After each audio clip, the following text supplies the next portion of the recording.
அந்த கொலை குற்றவாளி வந்து ஒரு ரவுடி தான். அது உண்மையாக பார்த்தா ஒரு ரவுடி தான். அது வந்து முன்பகையில் ஏதோ ஒரு முன்பகையில் நடந்திருக்கு. ஆனால் இப்போ மீடியாவும் சிலரும் பேசுகிறது எப்படின்னு கேட்டிங்கன்னா, 12 வருஷங்களுக்கு முன்னாடி தேவை செஞ்சு வர்றப்ப அவங்கள பாம் பிளாஸ்டில் அடித்ததில் ஃபர்ஸ்ட் அக்யூஸ்டு அப்படிங்கிற மாதிரி இப்போ தான் அந்த தேவை செஞ்சு அதெல்லாம் இப்போ காமிக்கிறாங்க ஊடகத்தில். இப்போ காமிக்கிறாங்க 12 வருஷம் கழித்து இந்த கொலை சம்பவம் நடந்ததுக்கு பிறகு காமிக்கிறாங்க. இதை ஏன் வந்து 12 வருஷத்துக்கு முன்னாடியே அந்த பாம் பிளாஸ்ட் நடந்துச்சு, அது சம்பந்தமாக ஒரு ஊடகமாவது அதை எடுத்து அந்த நேரத்தில் வெளில போட்டாங்களா? கிடையாது. இதை வந்து நான் ஊடகத்தை வன்மையாக கண்டிக்கிறேன். ஏன்னா ஒரு ஊடகத்தில் கூட அந்த செய்தி வரல. 7 பேர் செத்துருக்கான், 10 பேர் 12 பேர் அடிபட்டுருக்கான். அது அந்த செய்தி அந்த நேரத்தில் ஊடகத்தில் வராமல் இப்போ ஒரு ரவுடி கொலை செய்யப்பட்டான் அப்படின்னோன்னா அது எதனோட விளைவு அப்படின்னு சொல்லிட்டு தேவை ஜெயந்தியை சம்மந்தப்படுத்துகிறாங்க. இது கண்டனத்துக்குரிய செயல். இது வன்மையாக கண்டிக்கிறோம் மீடியாவையும் அந்த பேசுகிற மக்களையும். இன்னொன்று, இது வந்து அங்கே லோக்கலில் மதுரையில் ஒரு ரவுடிக்கும் பிரச்சனைகள்ல இது வந்து இது மேலே படுகொலைகள் நடக்கிறது தான். அதை உடனே என்ன செய்யுதுன்னா, எல்லா சமுதாயத்திலையும் 2 பேர் 3 பேர் குற்றவாளிகள் இருக்க தான் செய்வான். எவனும் உத்தமம் கிடையாது இங்கே. ஆனால் அதுக்காக ஒட்டுமொத்த முக்குளத்து சமுதாயத்தையே வந்து தவறாக பேசுறதுங்கிறது நான் கண்டிக்கக்கூடிய விஷயம். அதில் வந்து அங்கே வந்து பேசுகிற அந்த அல்ட்ரா சில்ட்ரங்கிற மாரி தலைவர்கள் இருக்காங்கல்ல, அவங்க பேசுறது எப்படி பேசுகிறாங்கன்னா, முக்குளத்தூர் தான் அதுக்கு காரணம், முக்குளத்தூர் இப்படி தான் பண்ணுறாங்க அப்படின்னு பொதுவாக பேசுகிறாங்க.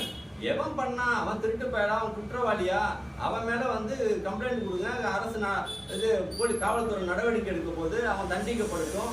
அதுலாம் இந்த மாற்று கருத்து கிடையாது. இடையில வந்து அங்கே தென் மாவட்டங்களில் பல்லர்களுக்கும் முக்குளத்தூருக்கும் ஒரு இணக்கமான சூழ்நிலை உருவாகிட்டு இருக்க சூழ்நிலையில் இந்த மாரி ஒரு சம்பவம் நடந்துட்டு அதை போய் சாதி ரீதியாக கொண்டு போகிறது எந்த விதத்தில் நான் தெரியல. இதுக்கு வந்து ஊடகங்கள் கொஞ்சம் துணை போகுதுங்கிறது உண்மையான காரணம். இதில் வந்து அங்கே பேசுகிறதுல சில தலைவர்கள் செந்தில், அப்புறம் கரிகாலன், இந்த மாரி போன்ற தலைவர் பேசுகிறப்ப அவங்க கரெக்டாக புரிஞ்சுக்கிட்டு பேசுகிறாங்க. இது ஏன் 12 வருஷத்துக்கு கழிச்சு இப்போ வந்து இது பண்ணுறீங்க? இது வந்து சாதி மோதல் கிடையாது, ஒட்டுமொத்த சாதியை நம்ம பேசக்கூடாது அப்படின்னு அவங்க ஓரளவுக்கு இணக்கமாக போகணுங்கிற காரணத்துக்காக அவங்க பேசுகிறாங்க. அது வரவேற்கக்கூடிய செயலாக தான் நான் நினைக்கிறேன். இப்போயும் நான் என்ன சொல்கிறேன்னா, தென் மாவட்டங்களில் பல்லர்களுக்கும் முக்குளத்தோருக்கும் பிரச்சனைகள் இருக்கக்கூடாதுங்கிறது தான் என்னோட நோக்கமே. இதில் என்ன செய்கிறாங்க, அங்கேருந்து இருக்க சின்ன அந்த சிறு குறு அமைப்புகள் சொல்லலை, இவெல்லாம் வந்து ரவுடி. இவன் என்ன செய்கிறான்னு கேட்டால், அவங்களுக்கு பிடிக்காதவங்களை வந்து பேரை சொல்கிறாங்க. அந்த குடும்பத்துக்கிட்ட நான் அந்த காணொலியை பார்க்குறேன். அந்த குடும்பத்தில் அவங்க பேரை சொல்லுங்க, இவங்க பேரை சொல்லுங்கன்னு சொல்லிட்டு என் சமுதாயத்தில் சேர்ந்த ஒரு 4 பேரை சொல்கிறாங்க. இதெல்லாம் எந்த மாரி ஒரு விஷயம்? அங்கே குற்றம் நடந்துச்சா, அவன் வந்து ஆஜரானானா இல்லை உண்மை குற்றவாளியா, அது என்ன நீங்கள் அது கண்டிச்சிங்க, அது சட்டப்படி தண்டனை வாங்கி கொடுங்க. அதுலாம் நாங்கள் வந்து வரல. நீங்களா ஒரு பேர்களை சொல்கிறதுங்கிறது வந்து கண்டிக்கக்கூடிய செயல். அவங்க அதில் சம்மந்தப்பட்டிருக்காங்களா, அவங்க இப்போ வெளியில் இருக்காங்களா, உள்ளார இருக்காங்களா, எதுவுமே தெரியாமல் அவங்களுக்கு பிடிக்கல, அவங்களுக்கு வந்து சொந்தமாக பிடிக்கல அப்படிங்கிறதுனால வந்து ஒட்டுமொத்த சமுதாயத்துக்கு எதிராக அவங்களெல்லாம் திருப்புறதுங்கிறது வந்து கண்டிக்கக்கூடிய செயல். நான் வந்து இந்த கொலையை வந்து நியாயப்படுத்தலை. நாங்கள் வந்து அந்த நேரத்தில் என்னன்னா, சட்டப்படி இவங்களுக்கு தண்டனை கிடைக்குங்கிறது தான் நாங்கள் உறுதியாக இருந்தோம். அந்த நேரத்தில் சொல்லிக்கிறேன். இதை வந்து அங்கே உள்ள பல்லர்கள் தலைவர், சின்ன தலைவர்லாம் வந்து கொஞ்சம் அடக்கி பேசணும். மற்றவங்களாம் இப்போ ஜான் பாண்டியனோ செந்திலோ இப்போ கரிகாலனோ அப்படிலாம் பேசலை.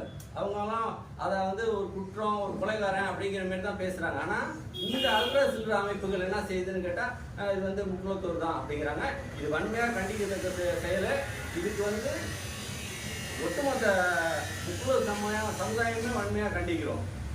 அதை வந்து இதுக்கு மேலேயுமா அவங்க திரும்பி இது பண்ணோம், இணக்கமான சூழ்நிலை அங்கே உருவாகணுங்கிறது தான் என்னோட கருத்துமே.